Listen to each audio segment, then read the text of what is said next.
원달러 환율이 대폭락했다. 이러다 1,300원 간다. 이 말을 여러분들은 어떻게 생각하세요? 일단 한번 보시죠.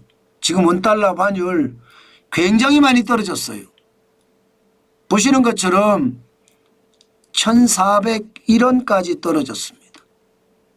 하루에 떨어진 게 36.5원이에요. 진짜 많이 떨어졌죠. 이렇게까지 떨어질 거라고 누가 생각했겠습니까?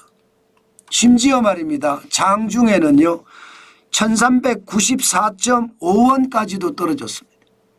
1394.5원까지. 진짜 많이 떨어졌죠. 결국은요 환율이 지금 떨어지는 모양새를 보면 굉장한 빠른 속도로 떨어진다는 이야기예요. 1,400원에서 가라앉아서 1,394.5원까지 떨어졌으니까요.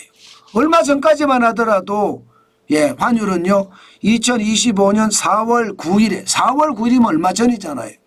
1,484.1원이에요. 4월 17일에도 1,418.9원이었고요. 그런데 5월 2일에 1,405.3원이었잖아요. 그게 시장에서 1,401원까지 떨어지고요. 심지어 장중에는 1,394.5원까지도 떨어졌다는 이야기입니다. 진짜 대폭락이죠. 아마 여러분들이 시장을 보고 있으면 야 진짜 미치게 떨어졌구나 이렇게 생각이 들 겁니다. 그만큼 말입니다. 그만큼 지금 원화가 강해졌다는 이야기잖아요. 원화가 강해졌다는 이야기입니다. 환율이 떨어지는 것은 더 적은 원화를 주고 달러를 산다는 거니까 원화가 강해진 거예요. 더 많은 원화를 주고 달러를 사면 원화가 약해진 거고요. 지금은 더 적은 원화를 주고 달러를 사니까 약해졌잖아요. 강해졌잖아요. 강해진 이유가 뭘까요 도대체? 아니 달러 인덱스를 보니까 달러가 약달러가 그렇게 심하게 되지는 않았습니다.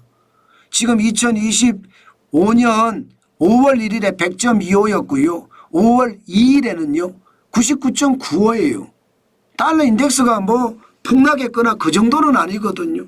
일반적으로 달러가 약하게 되면 원화가 강하게 됩니다. 그래서 평가 절상이라고 하나요? 환율이 떨어집니다. 평가 절상이 돼서. 그런데 일반적으로 달러는 생각보다 안 떨어졌어요. 그런데 원화는 폭락했어요. 환율이 폭락했어요. 가치가 엄청나게 올라간 거죠. 왜 폭락을 했을까요? 결국은요. 그 이유를 제가 봐서는 중국에 찾아야 됩니다. 미국과 중국의 대화 분위기, 이 분위기가 결국 말입니다. 미국 경제도 좋게 하고 중국 경제도 좋게 할 거다 이렇게 생각을 하는 거예요. 여기서 우리가 두 가지 차원에서 환율을 볼 필요가 있는데 하나는요. 미중 대화 분위기가 좋아지면 미국의 경제가 좋아진다. 그러면 달러가 강해진다. 이렇게 생각할 수도 있습니다. 실제로 원달러 환율의 달러 인덱스를 보면 달러 인덱스는 그렇게 많이 안 꼬꾸라졌어요. 반면에 미중 대화가 더 분위기가 숙성되면 중국이 지금 굉장히 어렵거든요. 중국이 어떻게든 어려움을 타개하고자 금리도 인하하고 여기에 돈을 더 풀어야 되겠다. 그러면서 환율이 더 떨어지는 그런 사태가 환율을 더 올리는 그런 사태를 계속 만들겠다 이렇게 생각을 해왔습니다.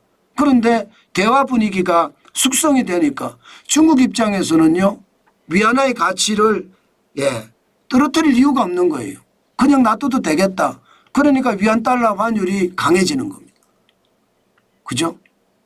일반적으로 말입니다. 중국이 금리를 내리면 돈을 푼다는 이야기니까 실제 기준금리가 중국 대출 우대금리라고 이야기하는 것 LPR이거든요. 1년 만기 대출 금리가 3.10%입니다.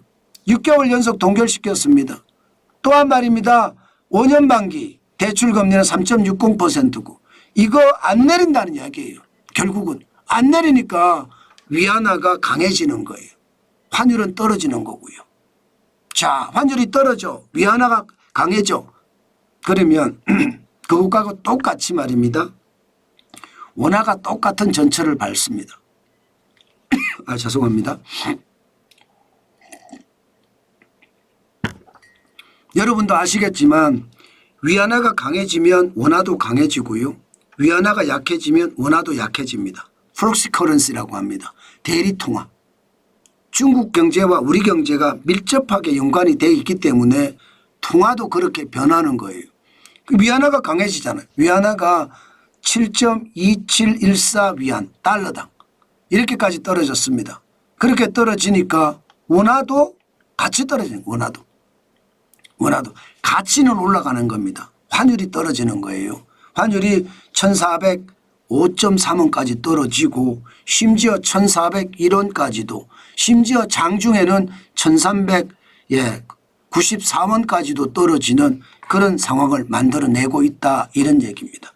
결국은 말입니다. 결국은 미국과 중국의 대화 분위기 속에서 중국이 더 이상 위안화의 가치를 떨어뜨리지 않을 거다. 예. 그래서 금리를 인하시키는 일이나 혹은 은행의 지급 준비 비율을 더 낮추는 일이나 그렇게 안 갈 수도 있다. 시장은 그렇게 예상을 하면서 움직인다는 뜻으로 해석해도 틀리지 않습니다. 그래서 지금 원달러 환율이 계속 폭락하고 있다 이렇게 봅니다. 그러나 여러분 보시는 것처럼 꼭 그렇게까지 볼 필요는 없어요. 미국과 중국이 순탄하게 무역협상이 되면 다행이지만 순탄하게 협상이 안 되면 어떻게 될까요? 협상 기간이 길어지면 어떻게 될까요? 그러는 사이 중국 경제가 무너지면 그러면 중국은 어쩔 수 없이 금리를 내릴 거예요. 그렇기 때문에 지금 원달러 환율이 폭락해서 계속 떨어진다고 하더라도 너무 심각하게 볼 필요는 없습니다. 항상 경계감을 가지고 보십시오. 언제든 다시 36원 40원까지 또 올라갈 수 있기 때문에 환율은 진짜 예의주시는 해야 됩니다. 중요한 것은요.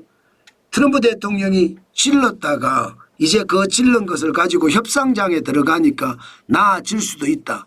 그러나 협상장에서 다시 한 번 더 큰 충돌이 일어날 수도 있다.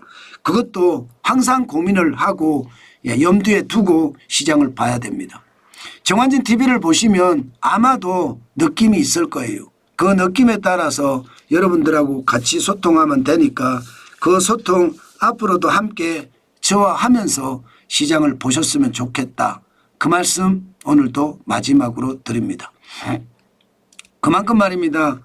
미국과 중국의 협상, 중국과 미국의 협상은 우리 경제에도 영향을 굉장히 많이 미친다는 뜻 다시 한번 강조해 드립니다.